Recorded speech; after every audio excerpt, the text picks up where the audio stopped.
नमस्कार मेरे डर और रहस्य के शौकीन साथियों, आज फिर से मैं आपके लिए लेकर आया हूँ एक ऐसी डरावनी और रहस्यमयी दास्तान जिसे सुनकर आपकी रूह कांप जाएगी। दोस्तों, आप हमारे वीडियो को देखते हैं, डरते भी हैं, पसंद भी करते हैं, लेकिन अब भी हमारे चैनल गुलशन हॉरर स्टोरी को सब्सक्राइब नहीं करते। यकीन मानिए, आपका एक सब्सक्राइब हमें रोज नई नई डरावनी कहानियां लाने की हिम्मत और हौसला देता है। तो अगर आप चाहते हैं कि हम आपके लिए ऐसे ही डर और सस्पेंस से भरे किस्से लेकर आते रहें, तो प्लीज चैनल को सब्सक्राइब कीजिए और बेल आइकन दबाइए। आज की कहानी है 500 साल पुरानी उस चुड़ैल की जिसे लोग डाकनी कहते हैं। एक ऐसी औरत जिसने तंत्र मंत्र की ताकत पाने के लिए अपने ही गुरु को मार डाला और फिर उसे मिला ऐसा श्राप जिसने पूरे गांव को तबाह कर दिया। तो दोस्तों, संभल जाइए, क्योंकि आज की यह दास्तान आपको अंधेरे, सन्नाटे और खौफ की गहराइयों में ले जाएगी। तो चलिए बिना देर किए शुरू करते हैं डाकनी का श्राप। करीब 500 साल पहले भारत के एक घने जंगलों और पहाड़ियों से घिरे इलाके में एक गांव बसा हुआ था। इस गांव का नाम था कुंदरवाड़ी। ये गांव बाहर से देखने पर बिल्कुल सामान्य लगता था, हरे भरे खेत, मिट्टी के घर और मेहनतकश किसान। लेकिन जब सूरज ढलता और अंधेरा छाने लगता तो पूरा गांव एक अजीब से सन्नाटे में डूब जाता, जैसे किसी अनकही दहशत ने हर इंसान की रूह को पकड़ रखा हो। बच्चों को शाम के बाद बाहर जाने की इजाजत नहीं थी और औरतें दरवाजे बंद कर दियों को बुझाकर बैठ जाती थीं। गांव वालों की आंखों में हमेशा एक छुपा हुआ डर रहता था।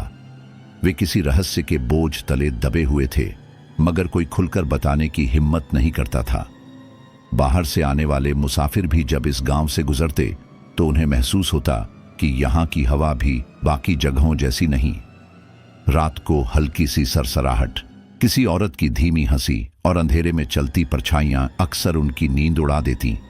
गांव के बीचों बीच एक पुराना खंडहर सा मंदिर था। कहा जाता था कि यह मंदिर अब देवताओं का नहीं बल्कि किसी और ताकत का बसेरा बन चुका था। बुजुर्ग कहते थे कि यहाँ कभी एक औरत ने तंत्र मंत्र का साधना की थी और उसी औरत की आत्मा आज भी गांव पर राज करती है। लोग उसे डाकनी कहकर पुकारते थे। यह नाम सुनते ही गांव के छोटे बड़े सभी के रोंगटे खड़े हो जाते थे। रात होते ही गांव के चारों ओर के जंगल से अजीब आवाजें आने लगती, कभी औरत के रोने की, कभी बच्चों के चीखने की और कभी पायल की छन छन की। लोग दावा करते थे कि ये सब उसी डाकनी की करतूत है जो अब भी जिंदा और जागती हुई आत्मा बनकर गांव वालों की निगरानी करती है। गांव का रहस्य गहरा था और डर असीमित। कुंदरवाड़ी गांव की डरावनी हवा अब और भी भारी लगने लगी थी। लोग दिन में अपने खेतों में काम करते, बच्चों की किलकारियां गूंजती, लेकिन जैसे ही शाम का अंधेरा फैलता सब कुछ बदल जाता। दियों की लौ कांपने लगती, कुत्ते बिना वजह भौंकते और रात की हवा में एक अनजाना बोझिलपन महसूस होता। गांव के लोग इन घटनाओं को नजरअंदाज करने की कोशिश करते, मगर सच यह था कि डर हर रोज बढ़ता जा रहा था। एक रात गांव के एक किसान रामलाल ने बताया कि जब वह अपने खेत से देर रात लौटा तो उसने पेड़ की डाल पर एक परछाई बैठी देखी। उस परछाई के लंबे लंबे बाल थे और आंखें ऐसे चमक रही थीं जैसे अंगार जल रहे हों। पहले तो उसने सोचा कि शायद थकान की वजह से उसे भ्रम हो रहा है, लेकिन जब उस परछाई ने पायल की आवाज के साथ अपनी गर्दन मोड़ी तो उसकी रूह कांप उठी। वह दौड़ता हुआ गांव आया और कसम खाई कि उसने डाकनी को अपनी आंखों से देखा है। यह घटना अकेली नहीं थी। धीरे धीरे गांव वालों ने अजीब घटनाओं का सामना करना शुरू कर दिया। कई लोगों ने सुना कि आधी रात को कोई उनके दरवाजे पर दस्तक देता है, लेकिन जब वे दरवाजा खोलते तो वहां कोई नहीं होता। औरतों ने महसूस किया कि कोई उनके कानों में धीरे धीरे फुसफुसाता है, जबकि पास कोई खड़ा भी नहीं होता। बच्चे नींद में अचानक चीख कर उठ जाते और कहते कि किसी औरत ने उन्हें गोदी में उठाने की कोशिश की। गांव के बुजुर्गों का मानना था कि यह सब उसी डाकनी की करतूत है जो मंदिर और जंगल के बीच भटकती रहती है।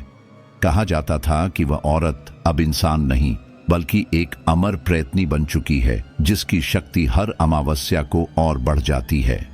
लोग डर कर अपने घरों में ताले जड़ लेते और अपने बच्चों को समझाते कि रात होते ही बाहर बिल्कुल न निकले। लेकिन इस सब के बावजूद गांव में अजीब घटनाएं रुकने का नाम ही नहीं ले रही थीं। हर नई रात के साथ डर और गहराता जा रहा था। गांव के लोग समझ नहीं पा रहे थे कि यह सब कब तक चलेगा और कौन इस डरावनी ताकत का सामना कर पाएगा। कुंदरवाड़ी गांव की डर और रहस्यों से भरी रातें अब लोगों के दिलो दिमाग पर गहरा असर डालने लगी थीं। हर कोई जानना चाहता था कि आखिर वह औरत कौन है जो हर रात गांव के ऊपर एक काले साए की तरह मंडराती रहती है। बुजुर्ग लोग धीरे धीरे अपने पुराने किस्से याद करने लगे। कई बार वे आपस में धीमी आवाज में बातें करते और फिर अचानक चुप हो जाते, जैसे किसी गहरे राज को छिपाना चाहते हों। गांव के सबसे बूढ़े आदमी हरिराम बाबा ने एक दिन पूरे गांव के सामने सच खोलने का फैसला किया। सब लोग चौपाल पर इकट्ठा हुए और बाबा ने कांपती हुई आवाज में कहा, यह कोई साधारण आत्मा नहीं है, यह डाकनी है। उसका नाम चंद्रिका था। यह सुनकर सबकी रूह कांप उठी। बाबा ने बताया कि लगभग 500 साल पहले इस गांव में एक बेहद खूबसूरत और बुद्धिमान औरत रहती थी। चंद्रिका साधारण नहीं थी, उसके पास तांत्रिक विद्या का ज्ञान था। लोग उसके पास दवा लेने, झाड़ फूंक कराने और बीमारी दूर करने आते थे। धीरे धीरे उसकी शक्ति इतनी बढ़ गई कि लोग उससे डरने लगे। कहा जाता है कि वह आत्माओं से बात कर सकती थी और अमावस्या की रात को काले अनुष्ठान करती थी। लेकिन धीरे धीरे उसके असली इरादे सामने आए। चंद्रिका अपनी विद्या का इस्तेमाल लोगों की मदद के लिए नहीं, बल्कि अपनी ताकत बढ़ाने के लिए करने लगी। वह बच्चों की बलि देती, औरतों को श्राप देती और गांव वालों के खेतों से अनाज चुरा लेती ताकि अपने तांत्रिक प्रयोग पूरे कर सके। जब गांव वालों ने उसके आतंक से तंग आकर उसका सामना करने की कोशिश की तो चंद्रिका ने कसम खाई, अगर तुम सब ने मुझे रोकने की कोशिश की तो मेरी आत्मा इस गांव को कभी चैन से जीने नहीं देगी। गांव के तांत्रिकों और साधुओं ने मिलकर उसे एक रात पकड़ लिया और उसके सभी अनुष्ठान तोड़ दिए। उसे एक पुराने पीपल के पेड़ के नीचे दफनाकर उस पर मंत्र फूंका गया ताकि उसकी आत्मा कभी वापस ना आ सके। लेकिन चंद्रिका ने मरते समय जो शाप दिया था वही आज सच बनकर गांव पर मंडरा रहा था। हरिराम बाबा की कहानी सुनकर गांव में सन्नाटा छा गया। हर किसी को अब पता चल चुका था कि जो भी परछाइयां रात में दिखती हैं, जो भी दस्तक दरवाजों पर सुनाई देती है और जो भी बच्चे आधी रात को डर से चीख उठते हैं, वह सब चंद्रिका यानी डाकनी का ही खेल है। अब सवाल सिर्फ इतना था कि क्या इस डाकनी की आत्मा को रोका जा सकता है या आने वाली पीढ़ियां भी उसके शाप का बोझ उठाती रहेंगी। हरिराम बाबा की जुबान से डाकनी चंद्रिका की सच्चाई सुनने के बाद पूरे गांव में डर की लहर दौड़ गई। चौपाल पर बैठे लोग अब हिल भी नहीं पा रहे थे। उनकी आंखों में दहशत साफ झलक रही थी। यह खबर आग की तरह पूरे गांव में फैल गई। औरतें बच्चों को सीने से लगाकर दरवाजे खिड़कियां बंद करने लगीं। मर्द अपने घरों की चौखट पर बैठ गए, लेकिन उनकी आंखों में भी वही डर था जो उन्होंने सालों से छिपा रखा था। उस रात गांव पर मानो मौत का साया छा गया। हवा अजीब तरह से गूंज रही थी और हर घर में यह डर बैठ चुका था कि कहीं डाकनी अचानक प्रकट न हो जाए। कुछ लोग तो इतना डर गए कि उन्होंने गांव छोड़ने का मन बना लिया, परंतु दूसरी ओर कुछ लोगों का कहना था कि गांव छोड़ने से भी कोई फायदा नहीं, क्योंकि डाकनी का श्राप पूरे गांव की जमीन से बंधा हुआ है। जहां भी जाओ उसकी परछाई तुम्हारा पीछा करेगी।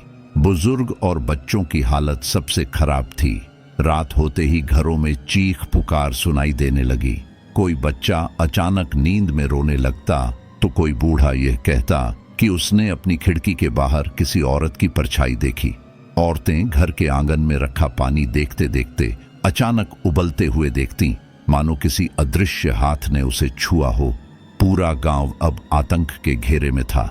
गांव के कुछ नौजवानों ने मिलकर यह तय किया कि वे रात में पहरा देंगे ताकि डाकनी की हरकतों को देख सकें। लेकिन जब पहली रात वे लाठी और मशाल लेकर चौपाल के पास बैठे तो अचानक हवा का झोंका आया और उनकी मशालें बुझ गईं। अंधेरे में किसी ने कानों में धीमी आवाज सुनी, तुम मुझे रोक नहीं सकते। ये सुनकर नौजवानों की रूह कांप गई और वे चीखते चिल्लाते अपने घरों की ओर भाग खड़े हुए।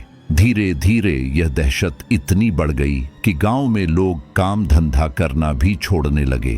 खेत खाली पड़े रहते, कुओं से पानी भरने कोई औरत नहीं जाती और बच्चे खेलना भूलकर घर के कोनों में दुबक जाते।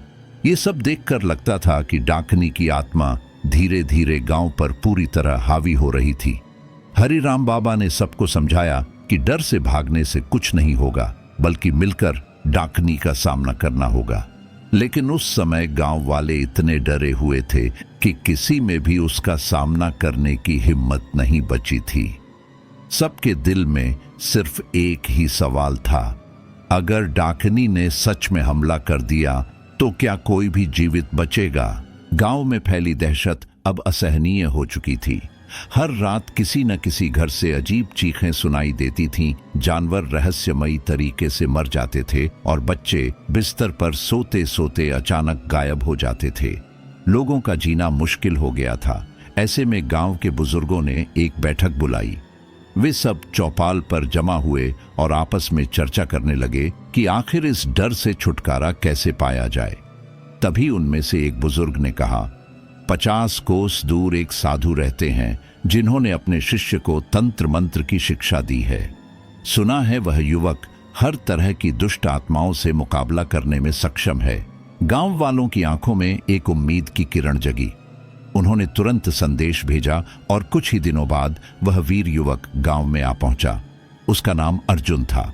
लंबा चौड़ा कद, तेज आंखें और चेहरे पर गहरी गंभीरता। वह साधारण इंसान नहीं लगता था। उसकी चाल और आभा में ही एक अद्भुत आत्मविश्वास झलकता था। गांव में उसके आते ही लोगों ने राहत की सांस ली। सबने उसके चरण छुए और विनती की, बाबा हमें बचा लो, यह डाकनी हमारा सर्वनाश कर देगी। हम सब तुम्हारी शरण में हैं। अर्जुन ने शांत स्वर में उत्तर दिया, डरो मत। अंधकार कितना भी गहरा क्यों न हो, एक दीपक की लौ उसे मिटा देती है। मैं यहाँ उसी लौ को प्रज्वलित करने आया हूँ, लेकिन यह आसान नहीं होगा क्योंकि डाकनी बहुत प्रबल है। उसकी शक्ति से टकराने के लिए मुझे तुम्हारे विश्वास और साहस की जरूरत होगी। गांव वाले अब तक डर में जी रहे थे, लेकिन अर्जुन की आंखों की दृढ़ता देखकर उनमें भी साहस का संचार हुआ। अर्जुन ने सबसे पहले उस पुराने पीपल के पेड़ का निरीक्षण किया जहां डाकनी का बसेरा था। उसने पेड़ के चारों ओर राख और भस्म का घेरा बनाया और अपने बैग से एक तांत्रिक पुस्तक और कुछ मंत्रों के यंत्र निकाले। उस रात अर्जुन ने चौपाल पर सबको इकट्ठा किया। उसने कहा, आज से यह गांव अकेला नहीं है। मैं यहाँ रहूंगा और हर रात डाकनी से सामना करूंगा। लेकिन याद रखो, डर दिखाना ही उसकी सबसे बड़ी ताकत है। अगर तुम लोग डरना छोड़ दो तो आधी लड़ाई पहले ही जीत ली जाएगी। गांव वालों ने पहली बार महसूस किया कि अंधेरे के बीच भी कोई उनके साथ खड़ा है। अर्जुन का आगमन मानो आशा की नई किरण बन गया था, लेकिन वे नहीं जानते थे कि आने वाली रातें कितनी भयावह और खतरनाक होने वाली हैं। अंधेरी रात थी। गांव पर गहरा सन्नाटा छाया हुआ था। चारों ओर केवल कुत्तों के भौंकने की आवाजें और झींगुरों की सरसराहट सुनाई दे रही थी। हवा में एक अजीब सी ठंडक थी, जैसे मानो कोई अनदेखी ताकत धीरे धीरे सबके बीच फैल रही हो। गांव वाले अपने घरों में दुबक कर बैठे थे, लेकिन उनकी नजरें उस चौपाल की ओर टिकी थीं जहां अर्जुन अपनी तैयारी कर रहा था। अर्जुन ने अपने चारों ओर पवित्र अग्नि का घेरा बनाया था। उसके हाथों में मंत्रों से लिखी हुई तांत्रिक पुस्तक और एक त्रिशूल था जिस पर लाल धागा और रुद्राक्ष लटक रहा था। वह मंत्रोच्चारण कर रहा था और हर शब्द के साथ वातावरण और भारी होता जा रहा था। अचानक पीपल के पेड़ की दिशा से एक भयानक चीख गूंजी। ऐसा लगा जैसे किसी औरत का कलेजा चीर देने वाला रुदन रात के सन्नाटे को चीर रहा हो। गांव वाले कांप उठे।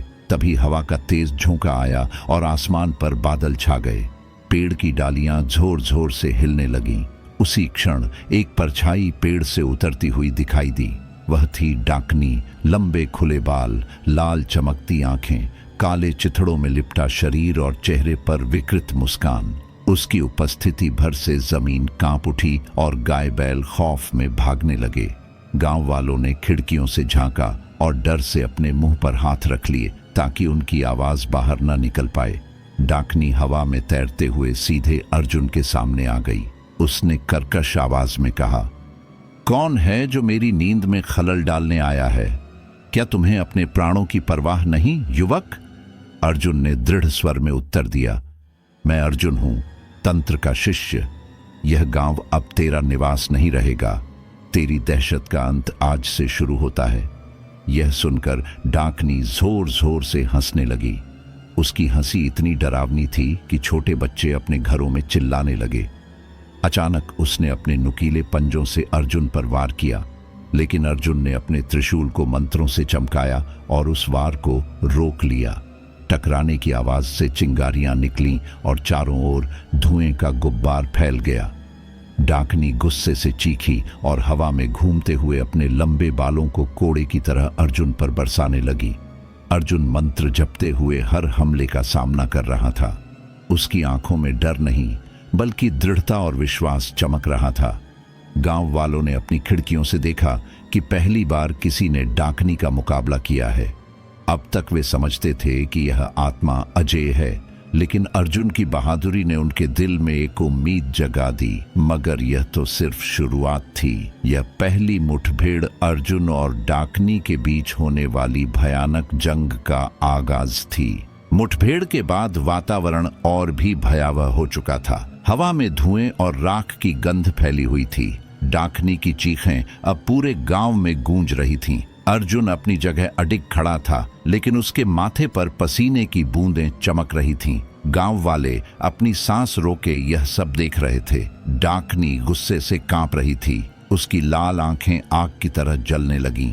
उसने अपने दोनों हाथ आसमान की ओर उठाए और गहरी कर्कश आवाज में बोली, तुम सबने मुझे चुनौती दी है, इसका परिणाम भुगतना पड़ेगा। आज से इस गांव में चैन से कोई नहीं सोएगा।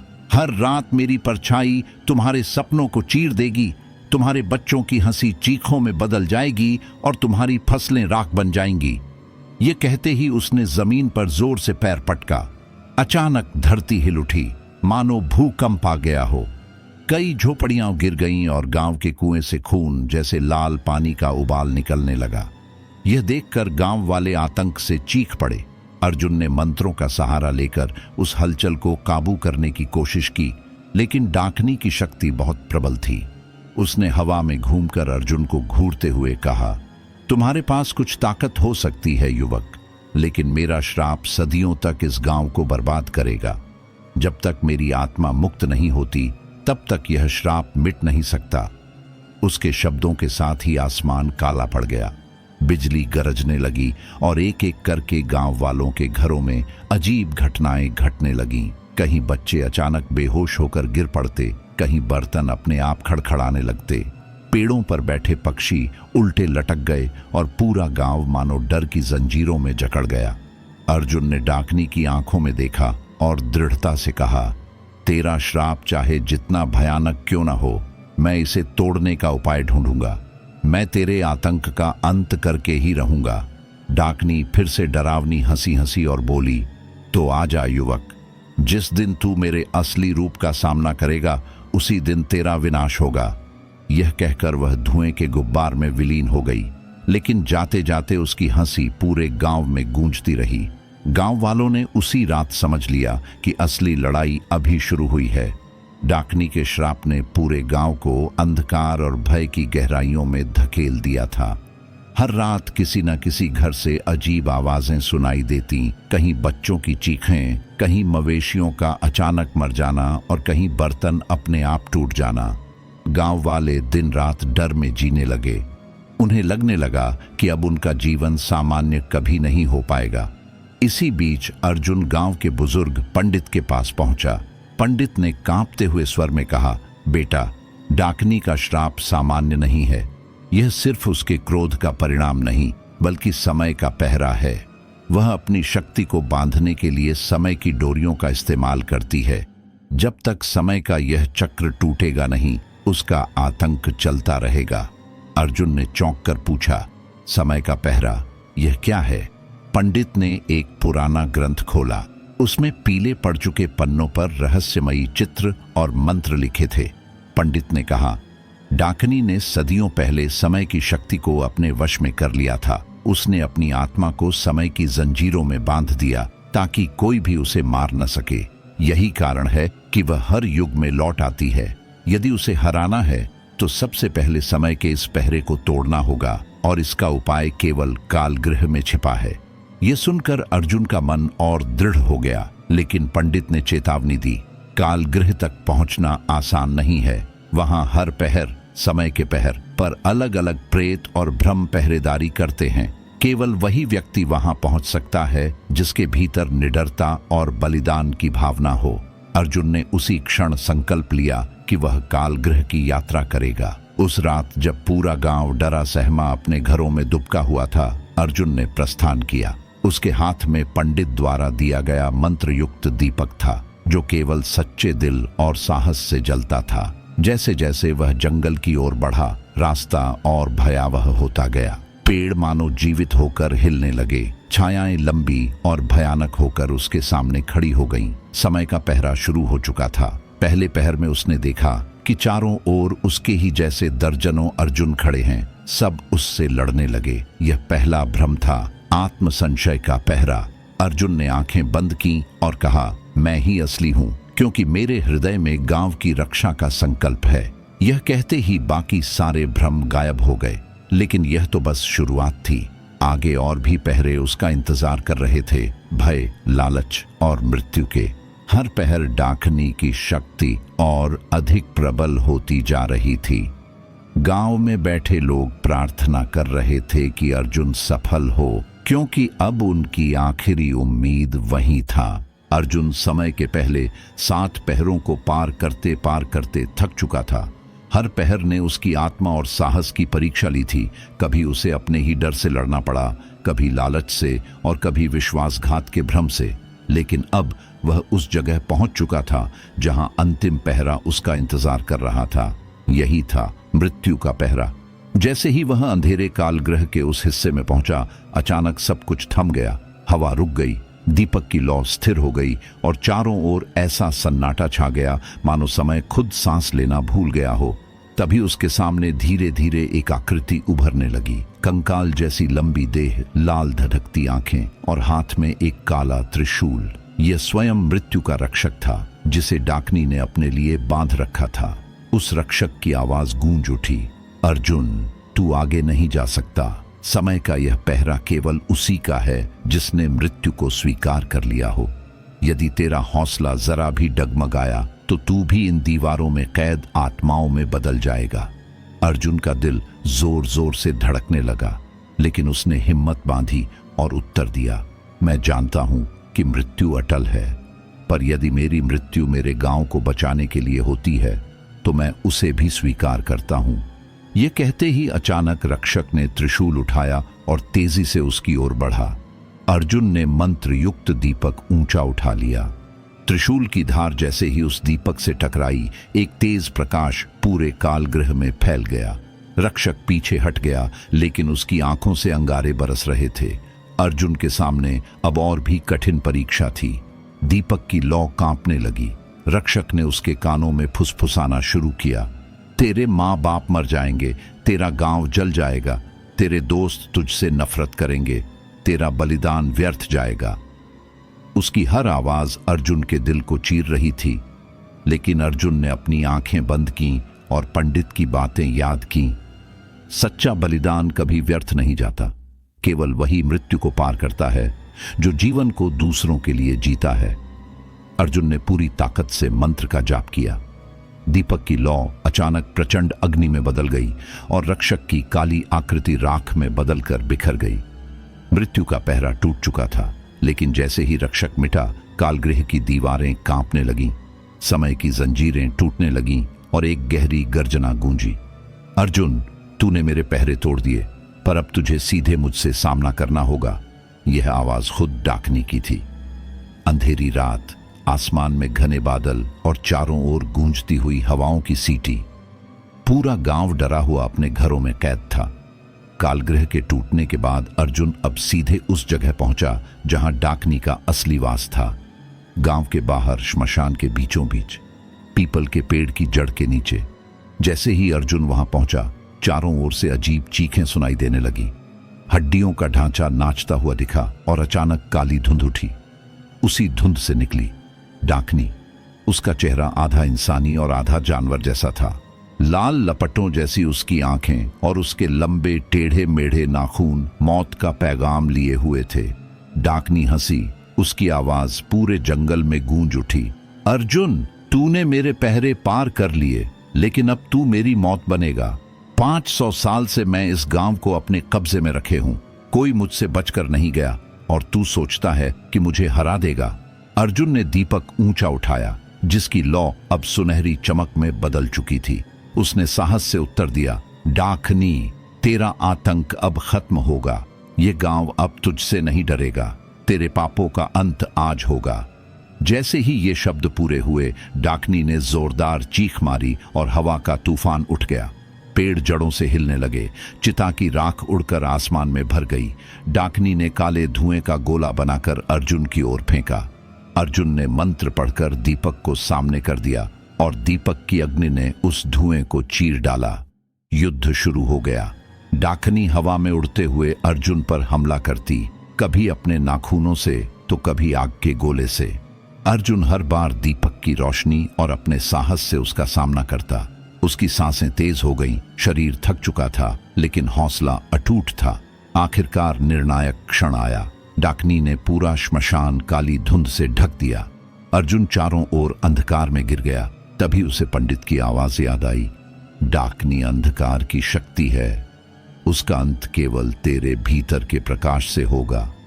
अर्जुन ने अपनी आंखें बंद की, पूरी आत्मा से मंत्र का जाप किया और दीपक को दोनों हाथों से ऊपर उठाकर जोर से चिल्लाया, एयूएम नमः दिव्य ज्योति स्वाहा।